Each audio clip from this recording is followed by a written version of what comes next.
व्यक्त केली ती तर तो जय अजित पवार यांच्या नावाने असल्यामुळं त्यांच्यासोबत तो व्यवहार करावा लागला. त्याचा तो ॲडव्हान्स आहे. कुठल्याही प्रकारचं कर्ज किंवा काय जे काय मी मीडियामध्ये बघतोय सकाळपासून कुठल्याही प्रकारचं ते कर्ज नाही आहे.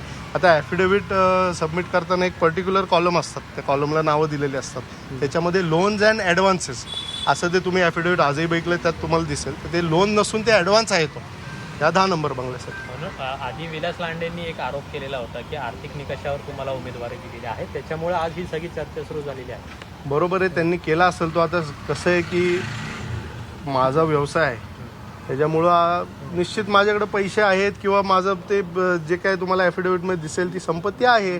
माझ्या वडिलांनी जवळपास 450 काहीतरी कोटींची त्यावेळेस तुम्ही सगळ्यांनी बातमी केलेली डिक्लेअर केलं तर ॲसेट 2014 साली. तर आमचा व्यवसाय असल्यामुळं आता ते थोडंसं कुठं आर्थिक गणित असू शकतात असं तसं ते काय या गोष्टी बोलत असतील, पण त्याच्यात काही तथ्य नाही.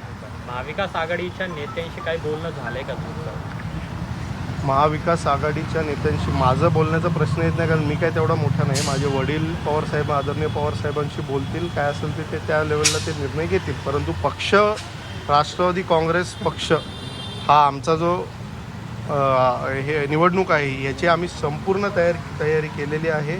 त्याच्यामध्ये समजा निवडणूक झाली तरी आमची तयारी आहे, नाही झाली तर आनंदच आहे. पण समजा निवडणूक झाली तर पूर्ण आम्ही जेवढे आमची मतं आहेत त्याचं मी तुम्हाला खात्री देतो, एकही मत अनलेस कुणी काय आजारी असेल किंवा काय, पण बाकी कुठलीही मतं इकडची तिकडं जाणार नाही. असे कुठलेही उमेदवार राष्ट्रवादी एकत्र येण्याच्या दृष्टीने पवारसाहेबांनी उमेदवार मागे घ्यावा असं वाटतं. बघा, हा वरिष्ठांचा निर्णय, आदरणीय पारदादा असतील, आदरणीय वहिनी असतील, हा त्यांच्या लेवलचा हा निर्णय आहे.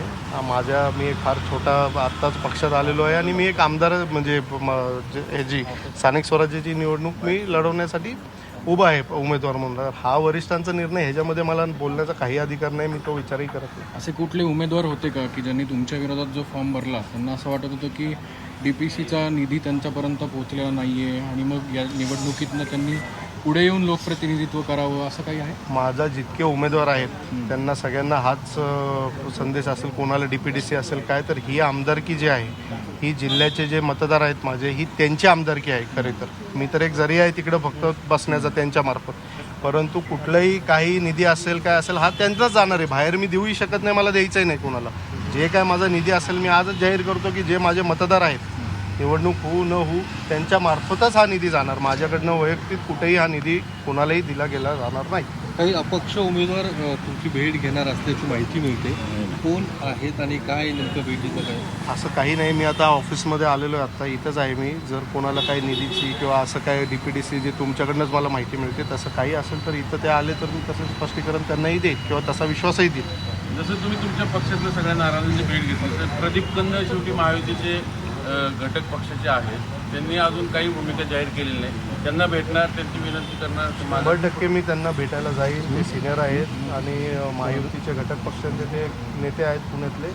त्यांना माझा संपर्क होईल, ते जिथं बोलवतील तिथं मी त्यांना जाऊन भेटून त्यांचं जर काय समजा माघार घ्यायची काही इच्छा असेल किंवा त्यांना काय एकत्र पुढं कसं काम करता येईल महायुतीसोबत घटक पक्षांसोबत, त्या सगळ्यांना विश्वासात घेऊनच मी पुढं काम करेन. ठीक आहे, थँक्यू. धन्यवाद. थँक्यू.